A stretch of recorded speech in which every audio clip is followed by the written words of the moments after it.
Good evening and welcome to Gallaudet University. To Gallaudet University and the PhD in Educational Neuroscience, Distinguished Lecture Series in Educational Neuroscience. My name is Bradley White. I'm a second-year student in the Educational Neuroscience program. I want to extend a personal and warm welcome to the Gallaudet University students, faculty, and staff who were able to join us this evening, and other area universities that are here with us in the room today, including Georgetown University. Also want to extend a warm welcome from everyone that is watching from home. This is our second lecture in this year's series, entitled Educational Neuroscience Pioneers Revolutionizing the Study of Science and Learning in the Young Child. I am delighted to introduce our speaker this evening, Dr. Karen Adolph. She is a professor in the Department of Psychology, the Center for Neuroscience at Newark University. She received her bachelor's degree from Sarah Lawrence College and her master's and PhD from Emory University.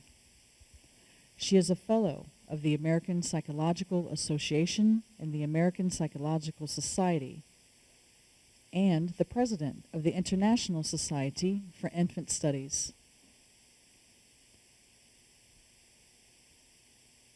She is also the author of many scientific publications. She has received countless awards, including the James McKean Cattell Sabbatical Award,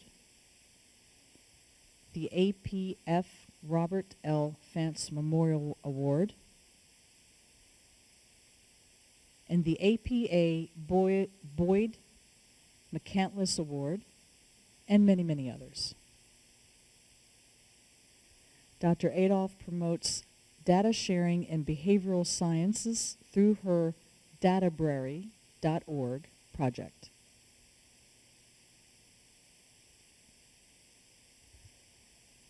Dr. Adolph is here today because of her major contribution to pioneering science and educational neuroscience. Her leading discoveries include infant learning and development, especially in the area of motor skill acquisition.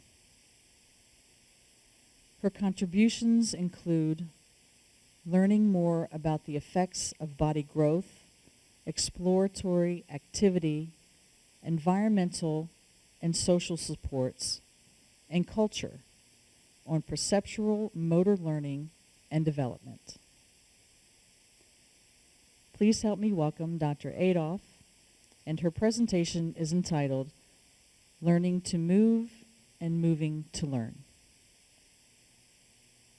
Thank you.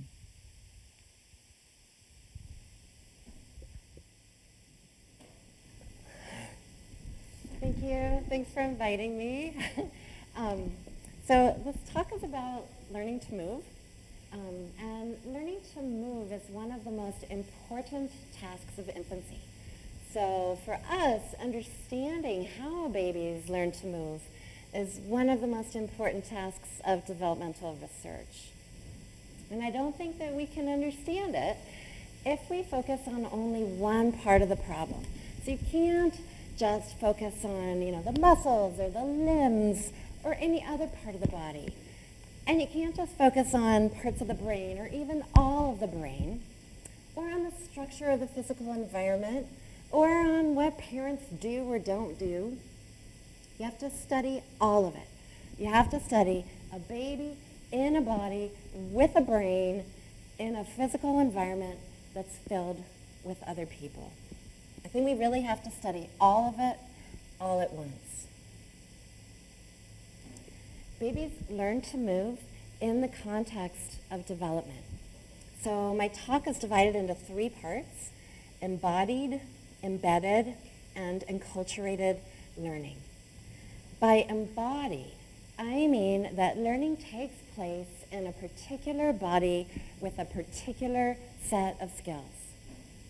By embedded, I mean that learning takes place in a particular physical environment that's filled with things, objects, and surfaces.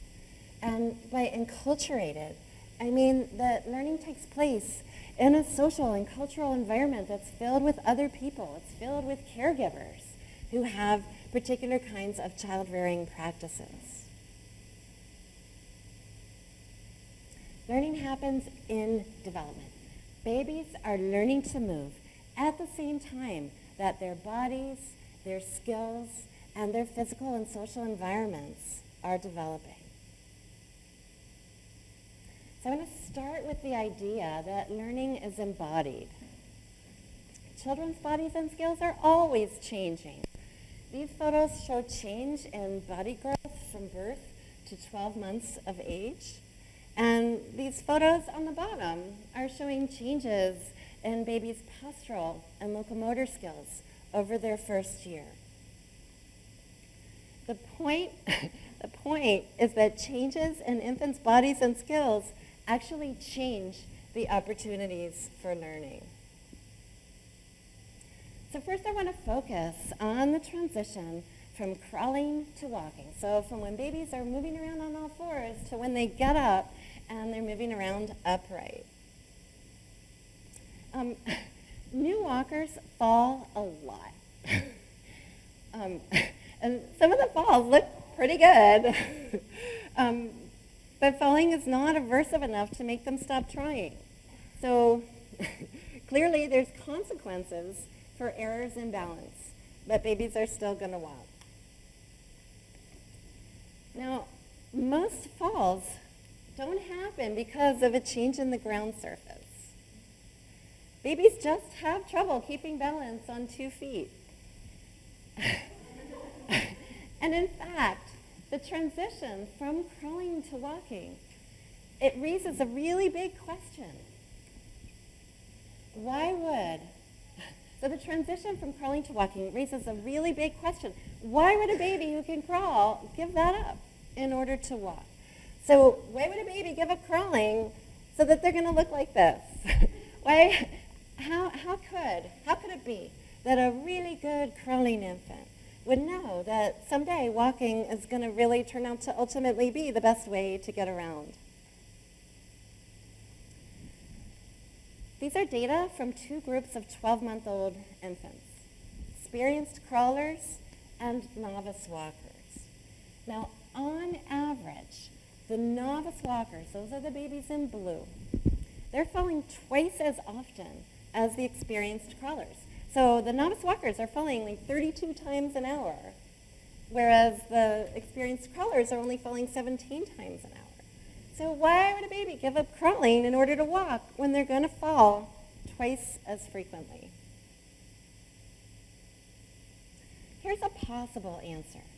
Even though new walking infants are terrible walkers, they're really terrible, immediately a novice walker gets more bang for the buck compared with an expert crawler. So novice walkers spend way more time in motion. Novice walkers take twice as many steps compared to crawlers, and novice walkers travel 3 times the distance of an experienced crawler. And now I'm showing you falls reconsidered relative to activity levels. So the time in motion before each fall, the accumulated number of steps until the baby falls, and the distance the baby travels until they fall. And you can see that walkers actually don't incur an increased cost. So the expert crawlers and the novice walkers look the same on all 3 of these graphs. So for example, walkers fall 1 time for every 69 steps. Crawlers fall 1 time for every 55 steps. So why not switch from crawling to walking if there's no increased cost and you get to go 3 times the distance? Here's additional data from a longitudinal study. Now, at each week of crawling, the babies get faster and faster. But now, look what happens when those same babies get up and begin to walk. They're faster from their very first week of walking compared with their last week of crawling. So as new walkers, truly horrible walkers, they're going faster in their first week of walking than after they've been crawling for 21 weeks.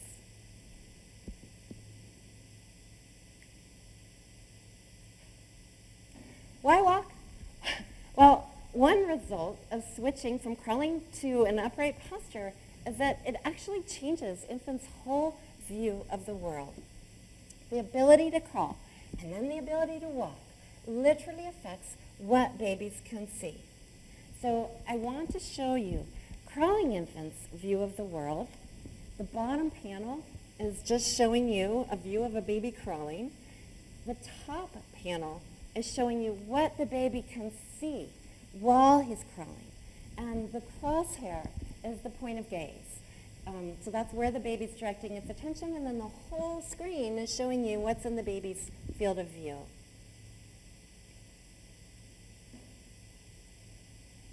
So while babies are crawling, they're seeing the floor right in front of their hands. That's what they're seeing.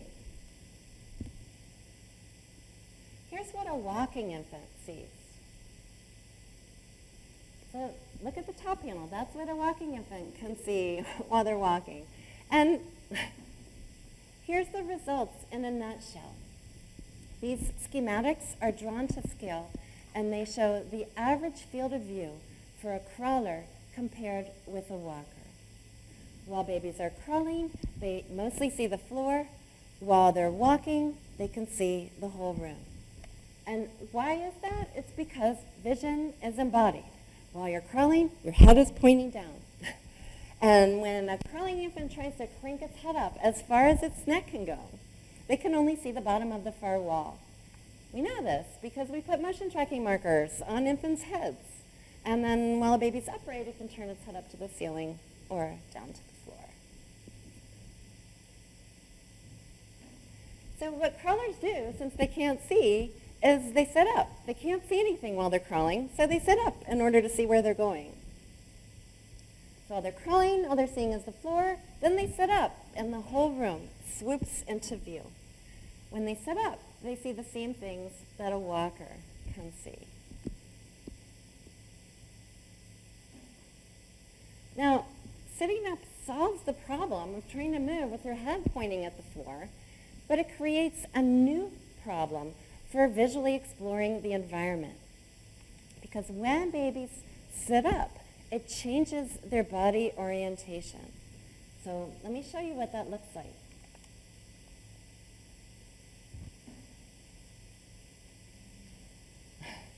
When a baby sits up from crawling, they have to roll over their hip, and it turns their body 90 to 180 degrees away from the direction they were originally facing.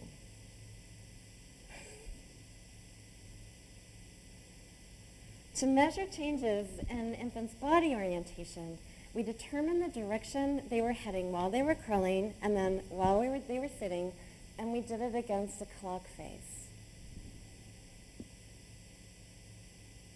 This polar plot shows the frequency of various changes in children's body orientation against a clock face. The length of the wedge from the center of the polar plot going out shows the relative frequency of turns at that angle. So here you can see that the transition from crawling to sitting is turning babies' bodies 90 degrees away from the direction they were originally facing. And that crazy change in orientation, when infants make that real-time transition between crawling and sitting, it makes locomotor exploration go in every direction. So this baby starts out crawling, heading to the northwest. She sits up.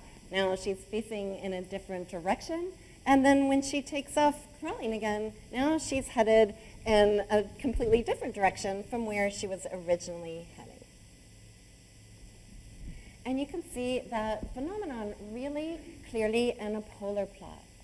So when crawling, they start out facing in one direction, they sit up, And then after they're done sitting and go back to crawling, they're going in a completely different direction. So sitting up to look where they're going causes infants to adopt a really crazy, jaggedy pattern of exploration around their environments.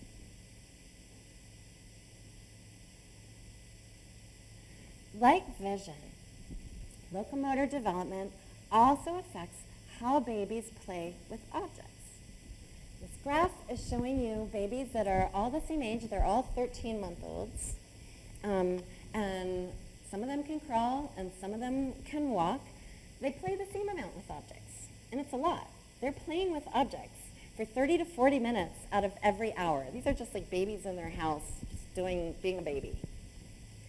But the quality of their object play is really different, depending on whether the baby is a crawler or a walker.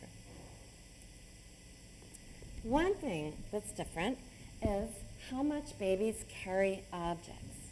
So these data are how much spontaneous carrying per hour in crawling versus walking infants at 13 months of age. And you can see walkers carry objects a lot more than crawlers, but crawling babies also carry objects. Some of these guys are carrying objects 20 times an hour. A crawler's lugging an object around 20 times an hour. And I want to show you, okay, I have to talk through this. Crawlers can carry objects. So they can carry objects by just holding it in their hand and crawling on top of it. They can carry objects by holding it under one arm and scooching along. They carry objects by pushing them along the floor. They carry objects by bum shuffling, that's what that's called, and holding the object in their hand. And they can crawl carrying objects with the object in their mouth. Sometimes babies use objects to initiate interactions with their mothers.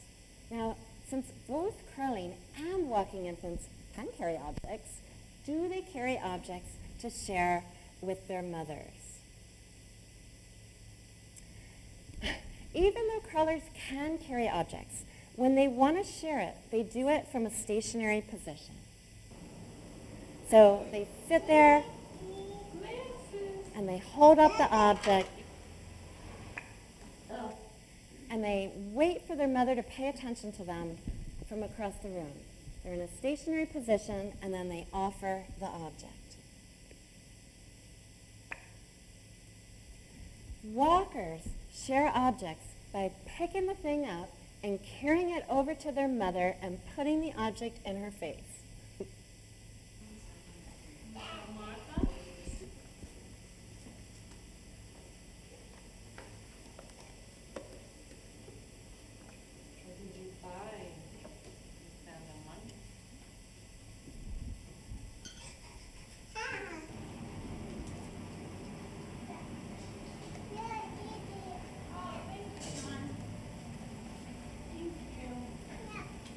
Thank you.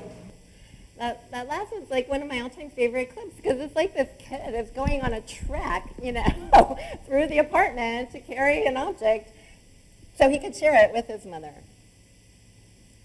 All right, here's the data. Crawling infants share objects from a stationary position. That's the big blue bar.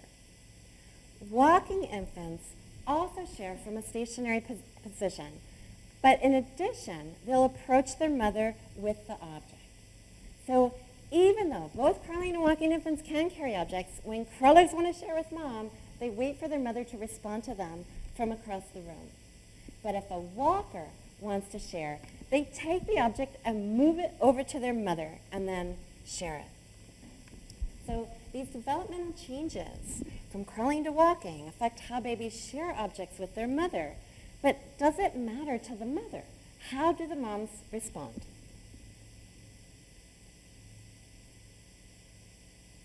Well, moms do different things. One thing that's really popular is they just ignore the baby.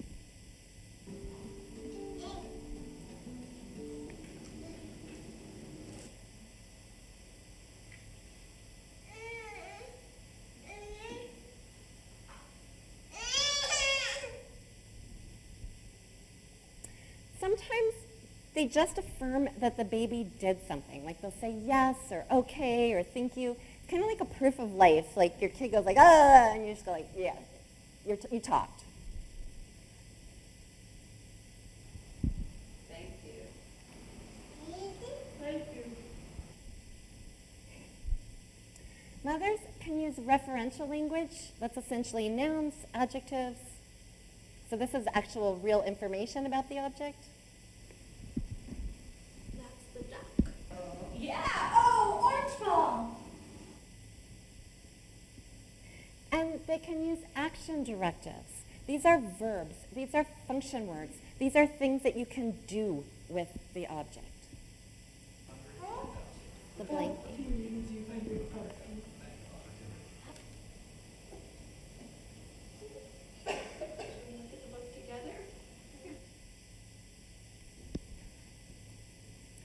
Okay, so 21 of the crawlers in this study never carried an object to their mother. They only shared from a stationary position.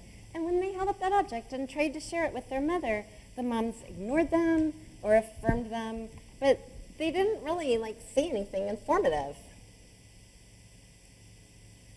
All 24 of the walking infants also did stationary bids. And there were no differences in how the moms responded. But all 24 of the walking infants also carried objects to their mothers. That's the red bars.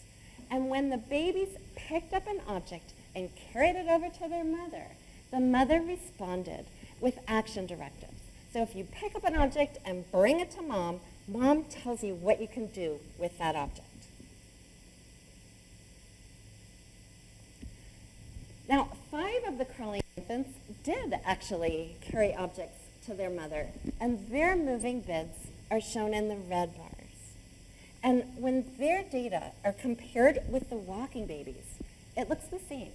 So just like mothers of walkers, mothers of crawlers are more likely to use action directives when their crawling infants approach them with an object. So it's not like, the mother's sitting there and then thinks like, oh, hey, you've developed into a walker. Now I'll use verbs and tell you function words and things you can do with objects. Instead, it's the change to walking offered something different to babies. It made it easier to carry objects around. So they're more likely to carry objects to their mother, and as a response to that, the mothers are more likely to use function words and tell babies what they can do with it. So the transition from crawling to walking has this whole developmental cascade that ends with a different kind of linguistic input in terms of how the mothers respond. So learning is embodied. What I mean is that changes in infants' bodies affect their opportunities for learning and for doing. And these changes in their bodies and their skills instigate a whole cascade of developmental events. Crawling and walking affect how much babies travel and what they see. It makes them, infants are more likely to switch from crawling to walking because they can go more, they can see more, they can play more, and they can interact more. The real-time transitions between crawling and sitting shape how babies explore their environments, and this is because infants' bodies and how their bodies can move are affecting the way that babies can see. So it's like James Gibson said, we look with our whole body, not just with our eyes. And the development of walking changes how infants interact with objects, how they interact with people, which in turn alters their caregivers' linguistic input to them. Okay, now I want to talk about embedded learning. Learning takes place in a physical environment that's filled with objects and surfaces that affect possibilities for action. The physical environment is variable, it's always changing, and here's the really important point. The physical environment actually develops because new parts of the world open up as your bodies and skills are changing, as you're getting bigger and better. And I want to tell you about our cliff studies. This is an adjustable drop-off apparatus. It can have a very small drop-off, like a step, and a step affords locomotion, or it can have a really, really big drop-off, like a cliff, where locomotion is impossible. So this drop-off is like the famous visual cliff, only this isn't an illusory cliff, this is a real cliff. Experienced 12-month-old crawlers select their actions adaptively. So these babies will easily crawl down drop-offs that are within their ability, but they'll avoid a drop-off that's even slightly beyond their ability. I want to show you what happens in the same age babies who have just started to walk. These babies will repeatedly walk over drop-offs that are beyond their ability.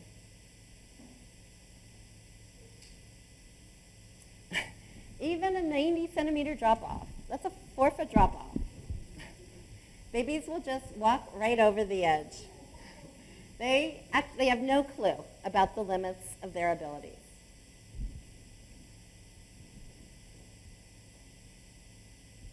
And then 6 months later, after babies have a few months of walking experience, again, they can select their actions adaptively. So these babies can perceive precisely, within 1 centimeter of accuracy, whether a drop-off is safe for walking.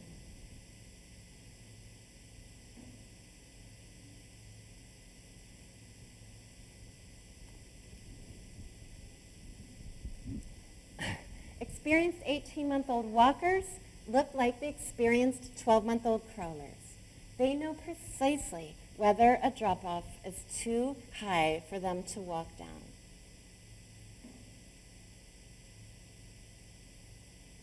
So I want to show you some data.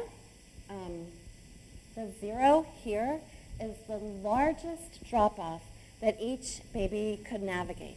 So the data are normalized to each infant's actual ability. The negative numbers are drop-offs that are smaller than the baby's threshold, so they are safe by definition. And the positive numbers are drop-offs that are larger than the baby's threshold, so these are the risky drop-offs. And this red curve is showing experienced 12-month-old crawlers. These are group data. Look at those tiny little error bars. This is perfect.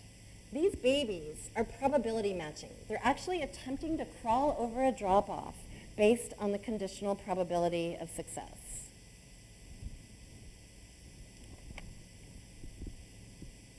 And now in blue, I've added the Novice Walkers. These guys completely overestimate their abilities. They'll attempt a drop-off that's 9 centimeters too large on 75% of the trials. They'll attempt a drop-off that is 90 centimeters high on 50% of the trials. This group is the same age as the crawlers. The difference is they just had not learned to perceive the relations between the drop-off and their new locomotor posture. And now I've added in the 18-month-old experienced walkers in green, and they perceive equally well as the experienced crawlers. What this means is that infants are coordinating perception and action through experience with that perception-action system. Crawling experience teaches infants to perceive what they can do while crawling, and walking experience teaches infants to perceive what they can do while walking. These longitudinal data, sorry, I have to talk through this one too. They're going to show really dramatically the transition from crawling to walking. So this is a novice crawler, so a baby in the very first week of crawling.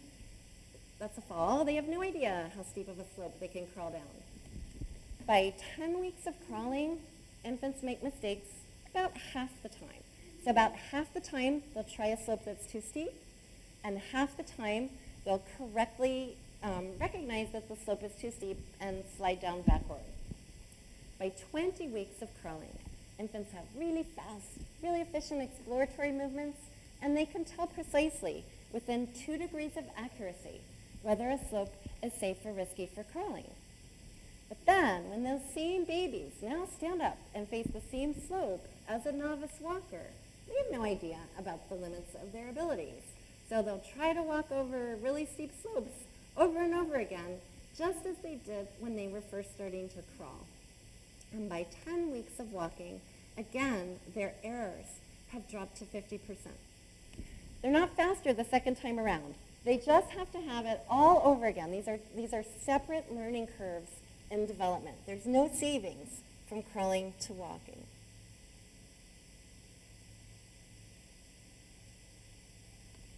Learning is embedded in a physical environment. What are infants learning? They're learning to perceive and to exploit new possibilities for action. And part of that learning involves discovering and honing the right exploratory actions so that they can generate the information that they need for perception. Learning from an earlier developing skill doesn't transfer to a later developing skill. Well, why should it? New skills create new body-environment relations. New skills mean new information gathering systems. The relations between body and environment are different for crawling and walking. There's different vantage points for looking at the ground. There's different sources of visual information. There's different haptic information from touching. I'm giving you all these impossible words. Proprioceptive information, whatever. There's different forces. There's different parts of their body that are involved.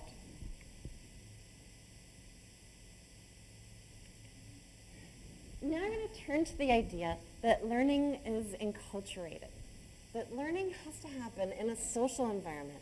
And it's an environment that's filled with caregivers who offer social information and who use different kinds of child-rearing practices.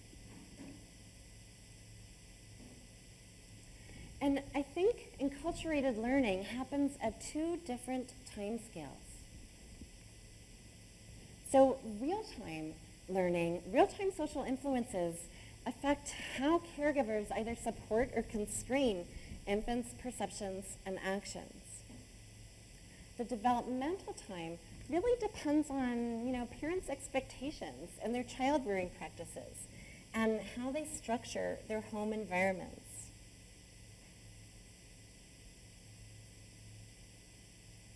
So I'm going to start with real-time social influences.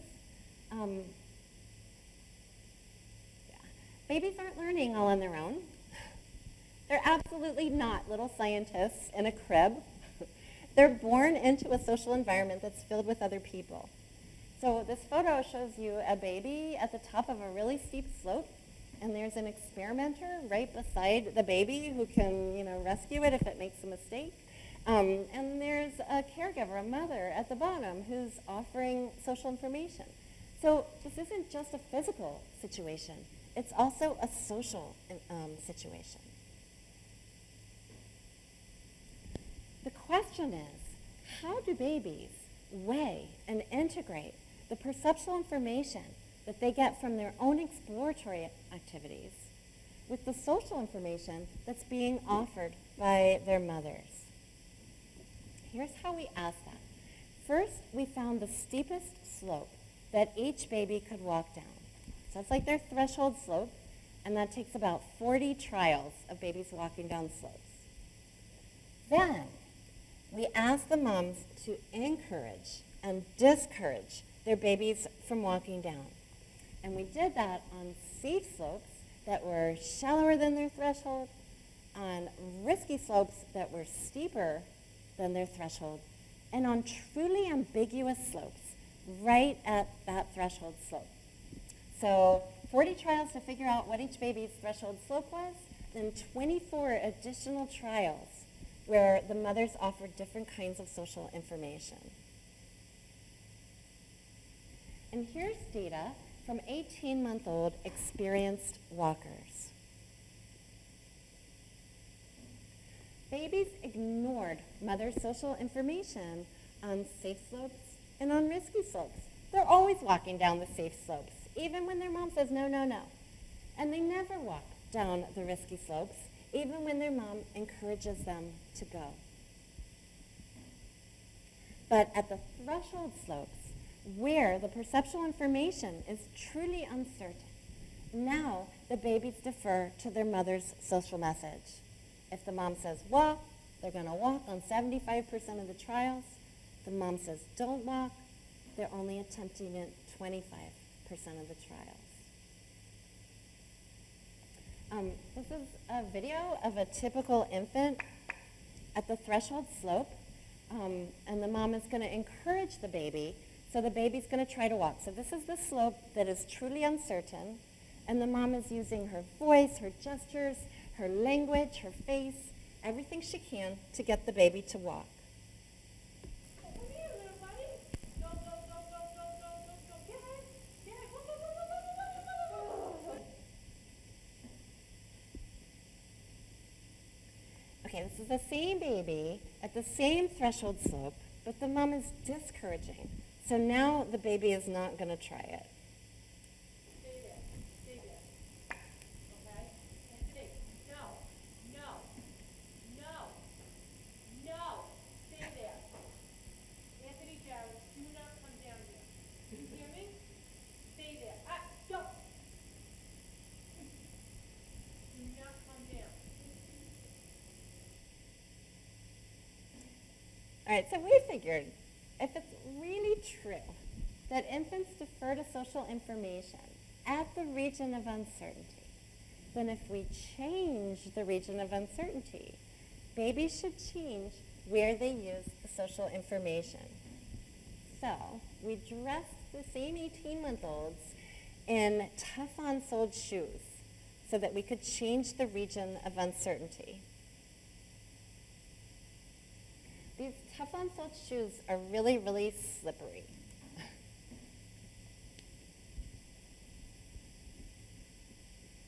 So if that baby weren't wearing Teflon-soled shoes, that slope is really, really easy to walk. The Teflon-soled shoes changed highly skilled 18-month-old walking infants into really bad walkers. So we changed infants' level of walking skill, and therefore we moved the whole region of uncertainty to a shallower range of slopes.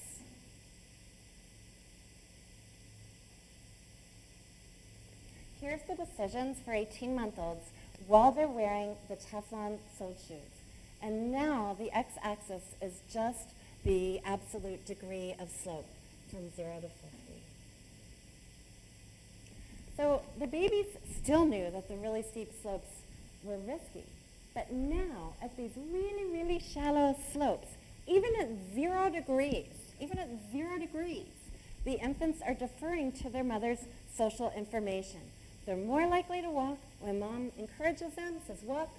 They're more likely not to walk when their mothers discourage them. All right, so I want to push out from real time to talk about child-rearing practices. Something as common and everyday as a diaper can change the form of infants' walking movements. So we compared how babies walk in 3 conditions: while they were naked, while they were wearing a thin disposable diaper, like a Pampers, and while they were wearing bulky, old-fashioned cloth diapers with plastic pants.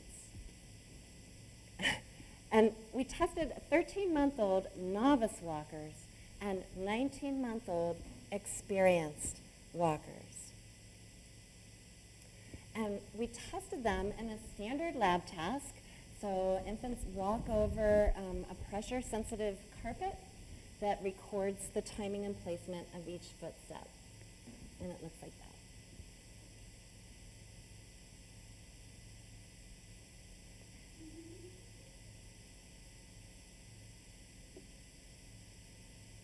And here's the short story. Go naked. So you can see the effects for yourself. These are the little trails of footprints from that baby, actually, walking left to right over the gate carpet. The top figure, when the baby is walking naked, the steps are close together and in a straight line. And the two bottom figures show when the baby's walking in diapers, and the step width is farther apart, and the gait is poorly controlled. So here's some data. Step width is the side-to-side distance between the feet. Over development, step width gets narrower. Babies took the narrowest steps when they were walking naked. They took wider steps when they were wearing the diapers. Step length is the front to back distance between steps. Over development, steps get longer and longer. Infants took the longest steps while they were naked and in disposables. They took shorter steps in the bulky cloth diapers. And the base angle is the angle between their feet. Over development, these angles get closer to 180 degrees. Infants showed the largest dynamic base angles when they were walking naked and smaller base angles wearing diapers.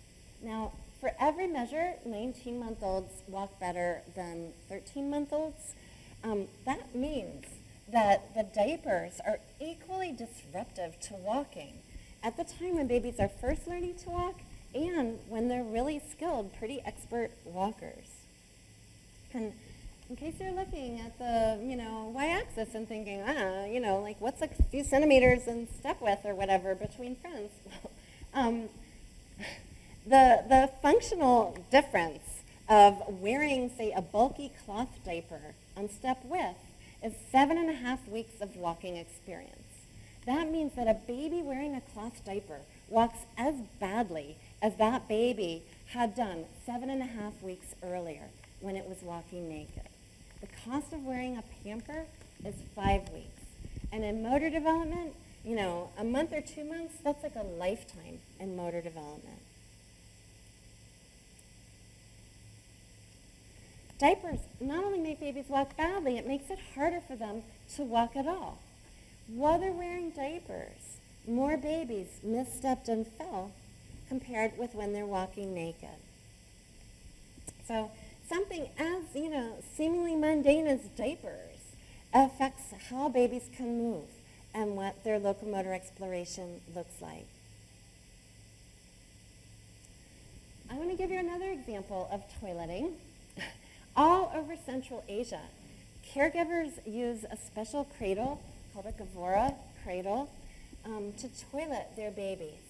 In the bottom of the cradle, there's a hole in the mattress, and you put the baby's bottom right over the hole so everything comes down through the hole. And then they wear external catheters. That's for a girl, that one's for a boy. And so the waste drains through the catheters, through that hole in the mattress into a little bowl. And this is what it looks like. So they put the babies in the cradle. That's putting on the catheter. It's really fast. And they swaddle the baby's legs. Then they strap the legs down. They have to strap them because there's no sides on the cradle. Otherwise, the babies will fall out. Then they swaddle the arms. Then they strap their arms down.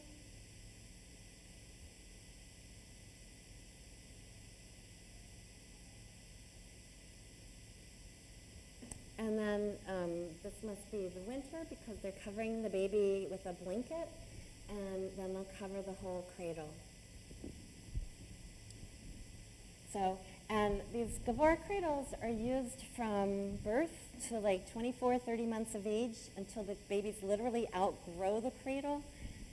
So they're swaddled from neck to toe, and all they can move is their head. From videos of the babies just playing when they were outside of the cradle, we scored their highest demonstrated skill, whether they could sit with their arms down, sit independently, crawl on their belly, bum shuffle, crawl with their belly off the floor, cruise along furniture, stand independently, or walk independently. Here's the percent of babies in each age group and their highest demonstrated skill. So at 0 and 4 months, the babies couldn't do anything. But at 8 months, 40% of these babies still hadn't demonstrated any skills at all. Only 20% of them could sit by themselves. Only 16% of them could crawl. To compare, by 8 months in our culture, nearly all babies can sit independently, and 2/3 of them are crawling. That whole bar would be green and red.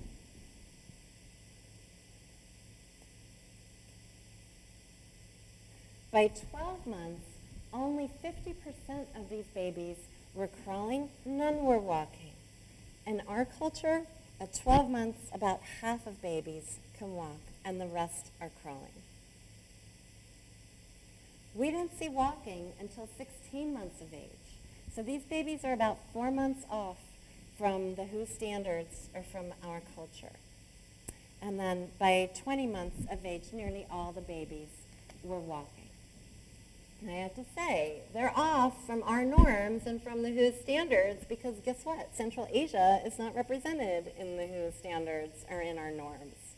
That whole section of the globe is utterly missing from research on motor development.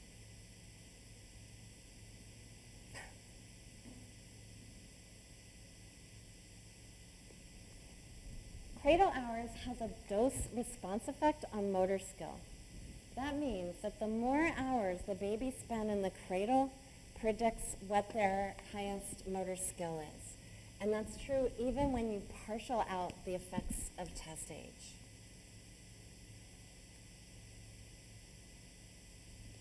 To measure how well they walked, we asked them to walk over a gridded mat.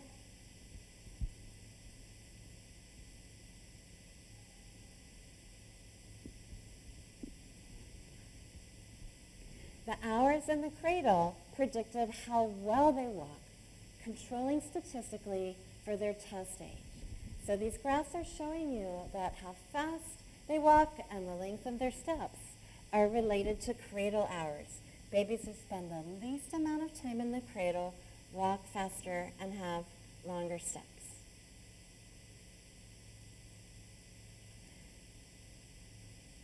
Okay, so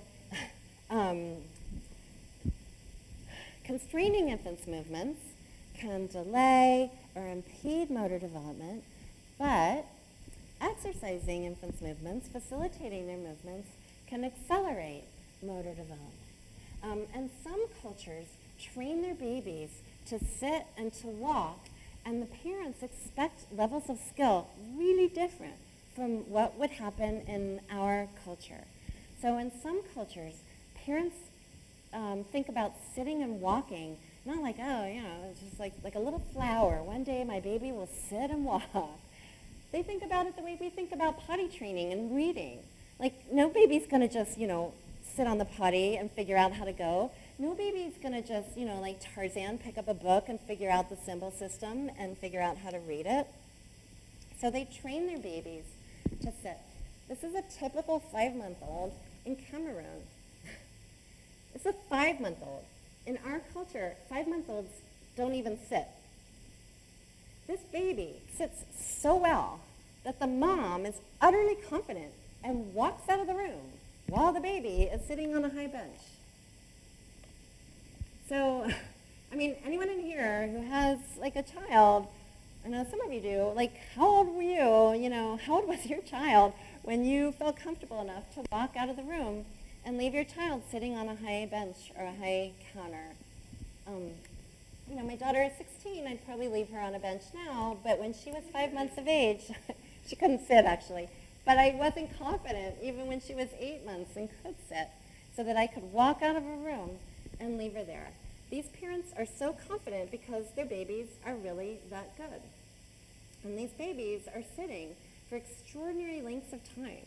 It's really hard to get a baby in our culture to sit for 28 seconds. These babies can sit for 28 minutes in a row. So there's huge cultural differences. This is Italy, Argentina, Korea, the US, Kenya, Cameroon, huge cultural differences in something like sitting still. There's also huge within-group differences, and these differences come along with the different kinds of child-rearing practices.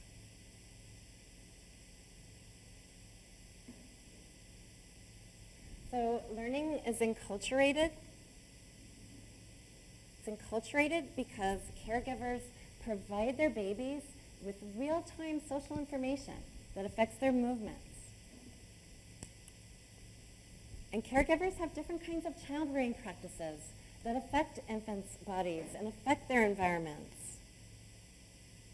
And caregivers structure the physical environment, and they structure infants' activities. And in doing, they're facilitating or constraining the opportunities for learning. The real take-home message from this presentation is that babies learn to move actually everything they're learning to do. They're doing it in a changing body that is situated in a changing environment, that has a changing layout, changing objects, and changing people, who themselves have changing social interactions and expectations and child-rearing practices. And I think that motor development is unique in developmental psychology because in this domain, we focus on embodied and embedded and enculturated learning. And although there's few studies that are attacking the whole picture, it's totally feasible. And I think that research on motor development can lead the way.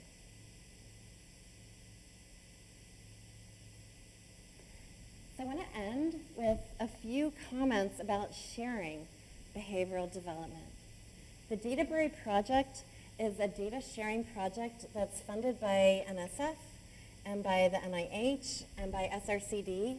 And the idea is to help developmental scientists to get more out of their data by sharing and reusing research videos. So that's why I was pumping you guys about all your video and what you collect. Because if you're collecting videos, you can share them and other people can reuse them.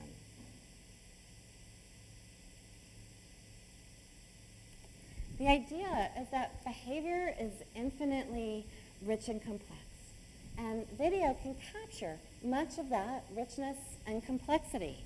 So on video, you can see all of it, the game of tea, the social exchanges. If I had the sound on, you would hear the language. You can see all the motor actions. You can see the context. To mine the richness and the complexity of behavior, we need tools, so we have invented them. DataView is a free, totally free, open source tool that allows researchers to score and explore and analyze their videos. Has a user guide, has a support forum, has a best practices guide that will make your life easier. All right, the DataBury itself, it's a library. It's an online library for housing raw research videos. And the aim is to promote open sharing and reuse of research videos among developmental scientists.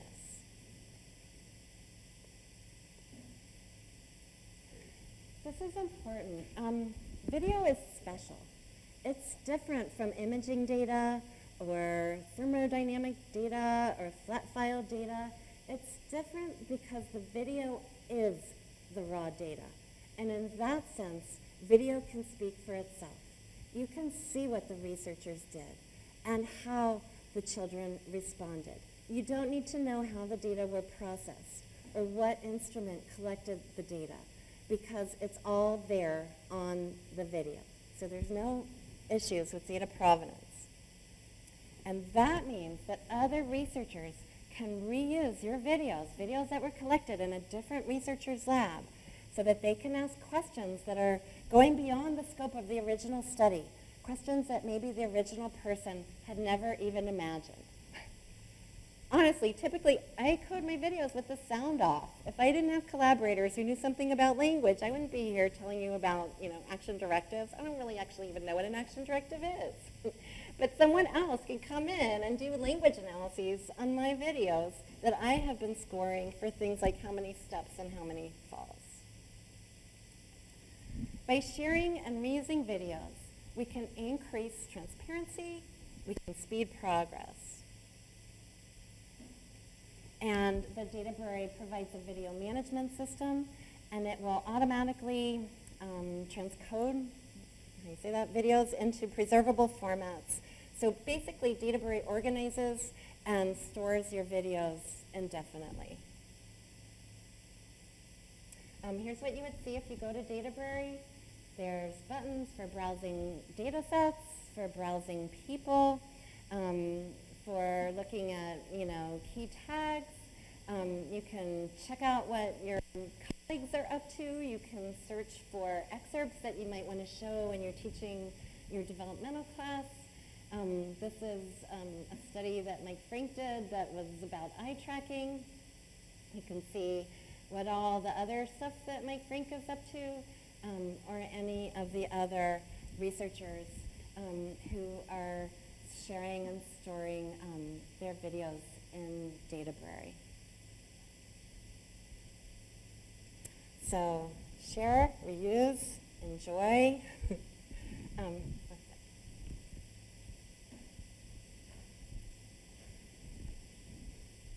you. Thank you so much. Thank you so much. Wonderful presentation. We have some time for questions and answers. Yeah. And I also want to say, if you have a question, if you could please come up to this point in the stage here. And we also have interpreters, or if you would like to speak your question, you can do that as well. But we all need to come up front so that we can see. So, any questions? Please come forward.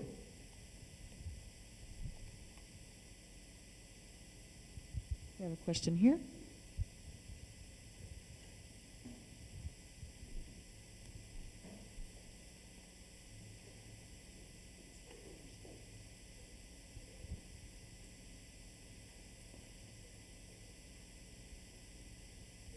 Am I in the right place?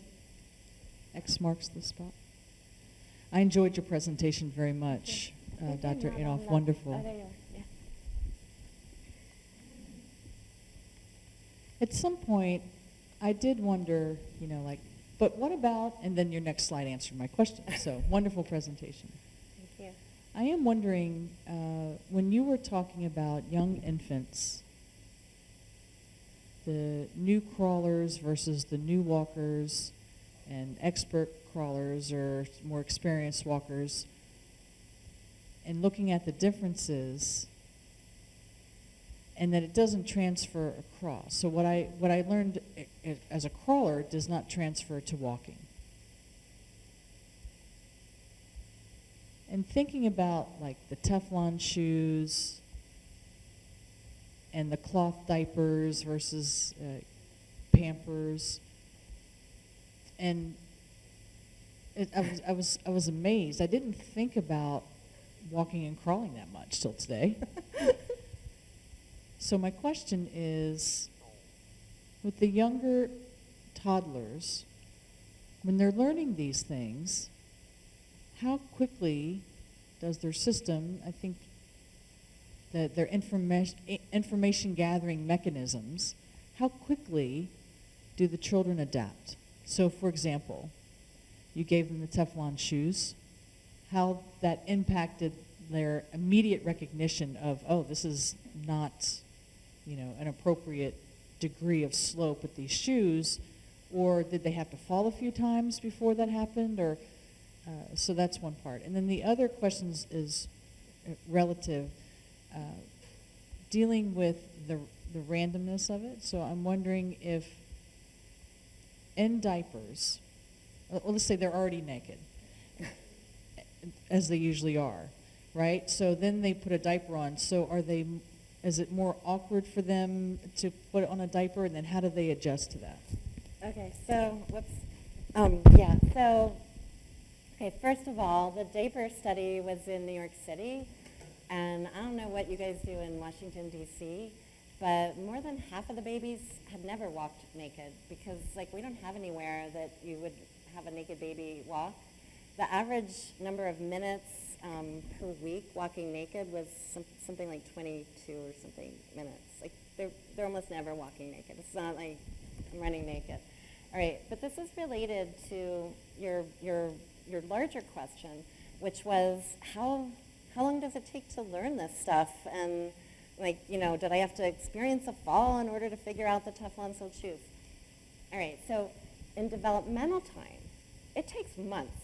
It takes months for babies to figure out how to recalibrate. It's not like I'm a complete idiot, false alarm at 100%, and then months go by, and then all of a sudden, whoosh, perfect. It's like gradually, day after day, week after week. It takes about 20 weeks of practice. Now, what does it mean to practice?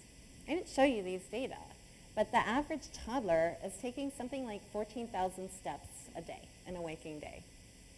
They're traveling the distance of something like 45 American football fields in a day.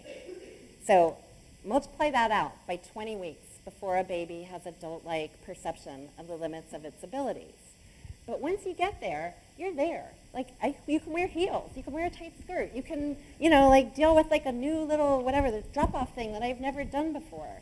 And I can recalibrate instantly. And so can every healthy adult, and so can every healthy 18-month-old infant. Babies who have been walking, by 6 months of walking, they look brilliant. They look like an adult. So it's very much like language. Movement is creative and it's generative.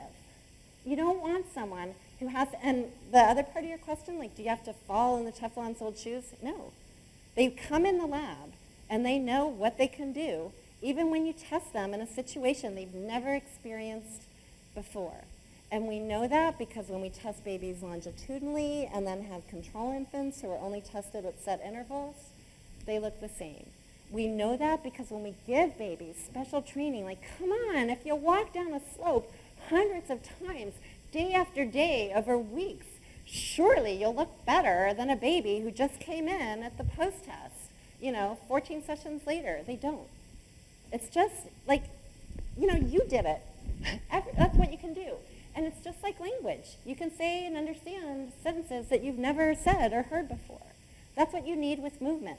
You need something that's flexible, that's adaptive, and that can be like calibrated and figured out and produced, understood on the spot for these local conditions. And it takes a long time. I think it also takes a long time for other things that are really basic for human life, like language. But really good question, so thank you.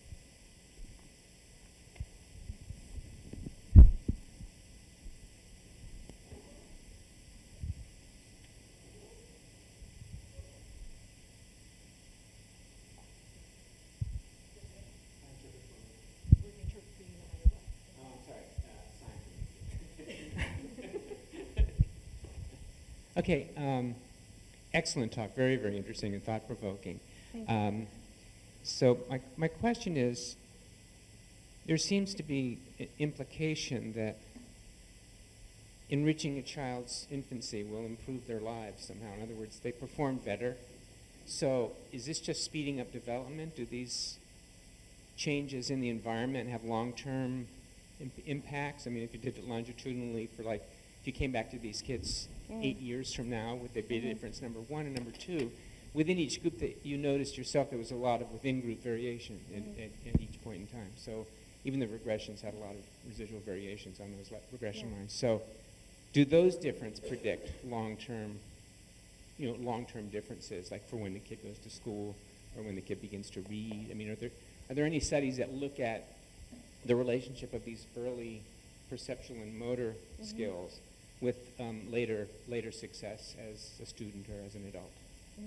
Yeah, I love that question too. And we had wondered about that. So to my knowledge, there's no good evidence of long-term effects, meaning years later. There's very good experimental and natural evidence for sort of short-term effects, like within weeks or months, right? But none over years by the time they get to school, no evidence of differences. The Central Asian Gavora is really interesting because that's a case where movements are constrained, but there's no social deprivation. Those babies are beloved. They're the center of the family. The Gavora is typically the one piece of furniture in the home. They carry the handle so they can carry the baby around from place to place. The babies are typically fed in the cradle. So they're in there and day and night, but if the baby cries or calls out, somebody is behaving contingently, like rocking the cradle or singing to the baby or minding the baby. Right? Part of the noise in that data is that the data collection is really, really noisy. So in our first study, all we were able to do was to find out how many hours the baby was cradled yesterday. And I think those data are probably robust, but it doesn't tell you how many accumulated hours from birth till today, right? And then the measures, so interesting, the measures of sort of their highest demonstrated motor skill, we did because the typical thing you would do is ask a parent retrospectively, how old was, Lily when she could first walk all the way across the room, like from here to here without falling or stopping? And every other parent we had asked, would say, well, it was before, definitely she was doing it at Christmas. I remember she kept running into they can date it. The question makes sense. To the Tajik mothers that we questioned, the question made no sense. It was like saying, when was the first day that Lily could read a sentence? And you go like, I don't know, she's in second grade, she's reading sentences now. But when was the first day that Lily could read a sentence? So they would say things like, I don't know when was the first day. What day do you want it to be? And we say, we don't want it to be any day. We want it to be the day she first did it. And they're like, well, all right, 3 months. And we go like, no, your kids can't do anything at 3 months. Like, when was it? And the questions just made no sense. So we just videotaped them playing and said, at least by now the baby can do whatever. For the gate things, we couldn't bring a gate carpet into their homes because they only have electricity 3 hours a day in Tajikistan. So we just did this. So the data collection is very noisy, which to me suggests that the relation between constraint and motor development is very strong. But I'll tell you what else, and this is what the people in Tajikistan said. Everybody in Central Asia walks and talks. They do. They walk, they talk, they wage war just like we do. So, what it suggests to me at the moment is that motor development is incredibly, incredibly plastic, and all the other things that go along with it. Now, that said, we had your same question. So happily, NSF gave us additional grant dollars so we can check on these babies longitudinally, so we'll know between age 3 and 5 whether there's some kind of relation between what their motor skills look like now and how long they were cradled as infants. But they're all walking and running, and we started collecting these data now, and the kinds of things you measure in 3 to 5-year-olds, they're like kicking balls and throwing balls and whatever. They don't look great at it, but they climb ladders, they ride horses, they, walk over narrow bridges. Their lives are just really different. So I think in some ways motor development is leading developmental science, but I think in other really important ways we're lagging behind areas like language acquisition, which has always recognized that different cultures have different languages and different ways of speaking to their children and different kinds of input, and maybe we should look at the input. That probably matters. Motor development is just catching up in that regard. So, what I would say right now is if your kid in the U.S. started walking at 16 months versus 10 months, I wouldn't expect any difference in kindergarten, and either one of them might play soccer or, end up being Michael Jordan or whoever. Yeah.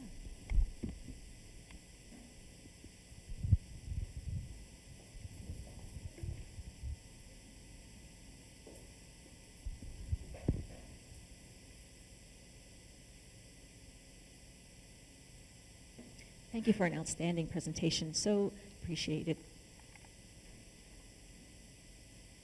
I noticed that there was a Procter & Gamble sign on one of the slides, and it made me wonder,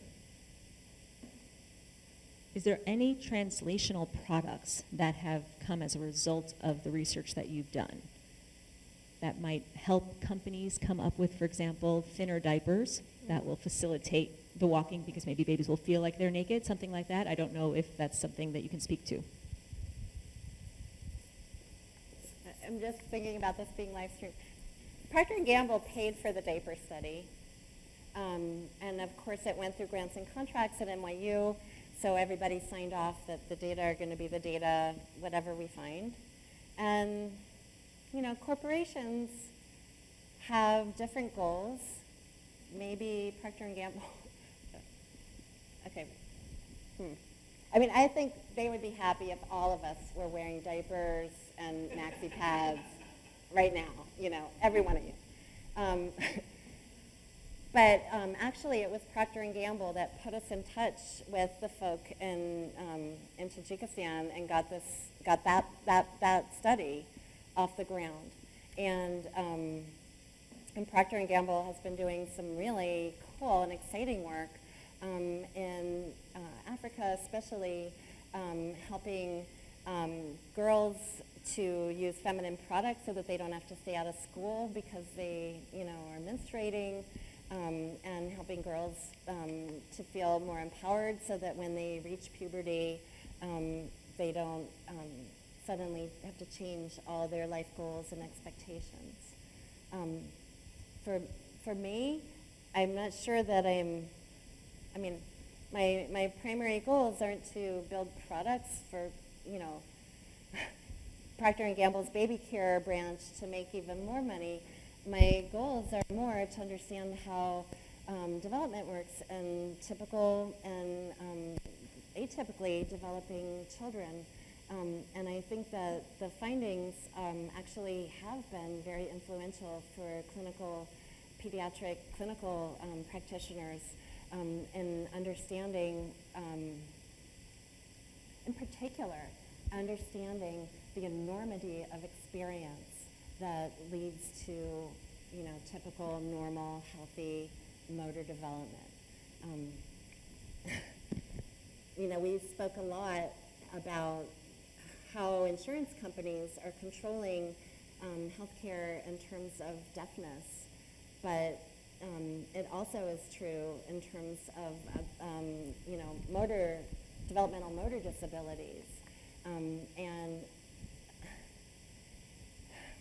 you know, like a typically developing baby takes more steps before breakfast than they're going to get in their insurance-paid therapy over the course of a week. So, yeah, so that's more what I'm about, is like trying to understand, and not just how much, but like what is the quality of those steps? And if we did have the funding to do it, to help children with disabilities, what should their experiences look like? And I think the fact that exercise or constraint can change the timing and perhaps the course, the early course of motor development is encouragement and proof positive that therapy, which is essentially changing children's environments and experiences, can actually be beneficial.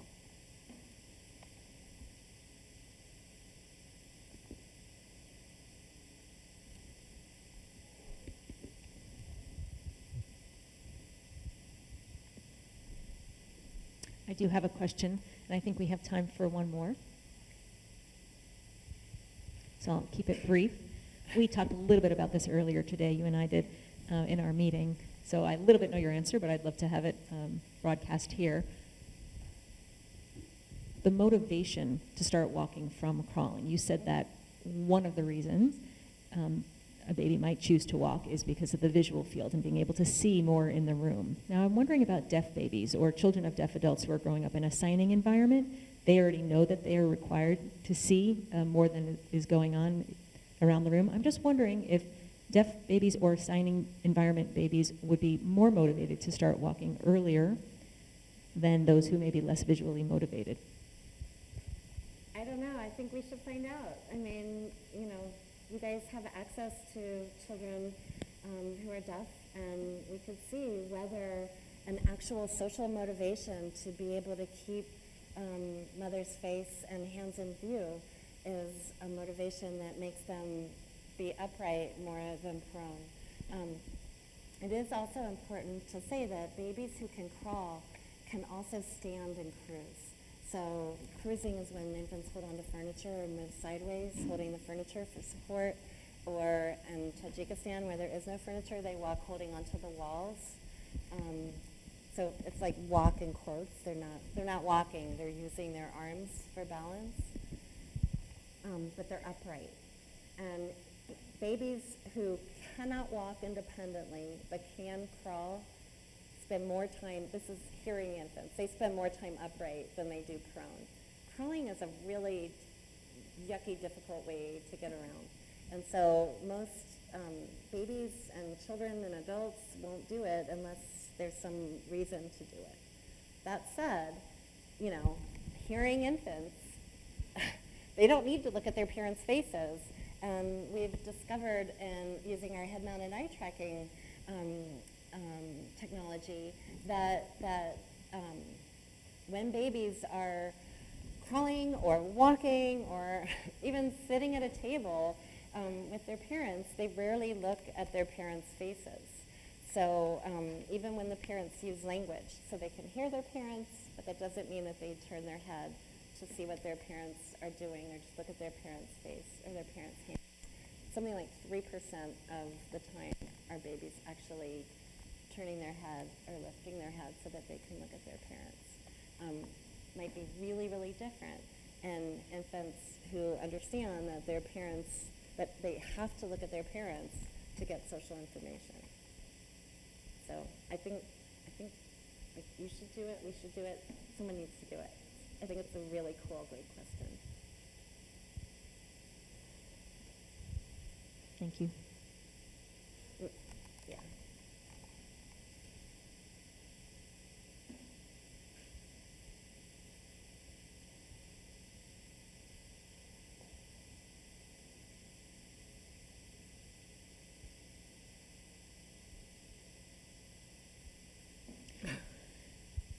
Well, are there any other final questions? Thank you so much for the presentation. We really appreciate that you came together at university. We really enjoyed learning more about the studies that you've done. And I think all of you received an evaluation paper form, and we would really appreciate if you would take a few moments to help us with these lecture series. So please fill out that evaluation form. And immediately following this lecture, there's a reception at SLCC Atrium.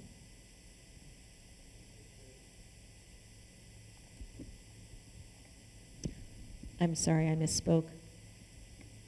It's not at the SLCC Atrium. We're actually going to be meeting at the Kellogg Bistro, the second floor break lounge. So over at the hotel, the second floor lounge area. Everyone is welcome to join us there. Thank you. Thank you very much.